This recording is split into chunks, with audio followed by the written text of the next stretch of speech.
What's up, everybody? I'm Ryan, and this is LHN Films. This video is going to be on my series analysis of the Edmonton Oilers versus Chicago Blackhawks in their 2020 play-in series.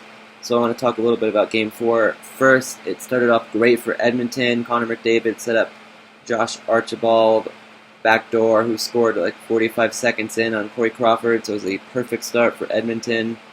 But not too long after that, Edmonton had a turnover in their defensive zone. Brandon Saad got the puck, did a nice wraparound and beat Mikko Koskinen, so it was 1-1.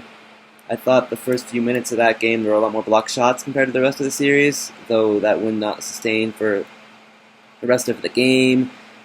Later on, Matthew Highmore had a nice tip from Duncan Keith, gave the Blackhawks a 2-1 lead. Darnell Nurse took a 2-minute penalty for tackling. I thought Chicago was the slightly better team in the first overall, but that would not go on for the second or the third. Highmore took a penalty right to end the first, so Edmonton had a power play right away. It eventually led to a David Kampf shorthanded breakaway. Mikko Koskinen made a good save on him. Right after the penalty expired, Ryan Nugent-Hopkins got the puck right in front of the net. Missed the net, but the puck bounced back out in front. There was just a big scrum, and Nugent-Hopkins was able to get the puck back and score to make it 2-2. But Corey Crawford kind of lost the puck there, so it wasn't great on his part. But after that, Crawford 100% stepped it up. DeBrincat did hit Bear from behind, got a 5-minute major. Bear was injured, but fortunately would return. So we're all thinking at that point, Edmonton scoring the best power play in the regular season, but they did not score on that whole 5-minute power play. And also what happened during that was Darnell Nurse took an interference penalty, so they only had 3 minutes of power play time, but they still didn't score. Edmonton, they really just dominated play in the second. McDavid at one point did take a puck to the face. Luckily didn't hit him hard. There was a little bit of blood, but he was okay. Dominic Kubalik did hit the post. And later on, Dominic Kubalik, he turned the puck over, took a slashing penalty. So we're all thinking, Edmonton, such a great power play, they're going to score. They don't. Andreas Athanasiou had a grade A+ chance, wide open net. And what's he do? He hits the post. As a Detroit fan, that does not surprise me, unfortunately. Athanasiou is a great player, but he just doesn't have finishing ability. Kajula later on, he cross-checked Athanasiou from behind, so Athanasiou drew a penalty there. McDavid was going for a wraparound, had a great chance, but Duncan Keith was able to stop him, keep the puck out. Crawford was just clutch in the third, made a great save on James Neal, and then the Blackhawks later on come down. They finally get their opportunity. Jonathan Toews did a great job, wins the battle, and he set up Dominic Kubalik, who sniped Mikko Koskinen to give the Blackhawks a 3-2 lead. And after that, that was it. Crawford made some more big saves, and that was pretty much the end of the series. Edmonton took a too many men on the ice penalty with like 2 minutes left, so it was just over. I think this series, it really taught us how important defense is. This was a high-flying, fun-to-watch offensive series. It really showed you how hockey is truly a team sport. Connor McDavid was phenomenal this entire series, put up 9 points in 4 games, so that's averaging over 2 points a game. But you need people around him to also produce. Nugent-Hopkins played pretty well playing with McDavid. He obviously would not have put up 8 points if he was not with McDavid. Draisaitl was good offensively, not good defensively. I think we really saw in that final game how weak of a player Draisaitl is on defense. Definitely a Hart candidate with how many points he was able to put up, but defense is half the game. You look at how Edmonton just played defense, they gave up so many high-danger scoring chances. You can't win games. You're leaving your goalies out to dry. I didn't think Koskinen or Smith, when he was in at the start, were able to bail out Edmonton's defense. Chicago's defense was not the best either. Edmonton also got a ton of high danger chances.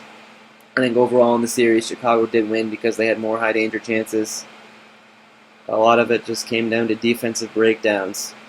Jonathan Toews looked like vintage Jonathan Toews. He's constantly stealing the puck wherever he's on the ice, setting his teammates up. He put up 7 points.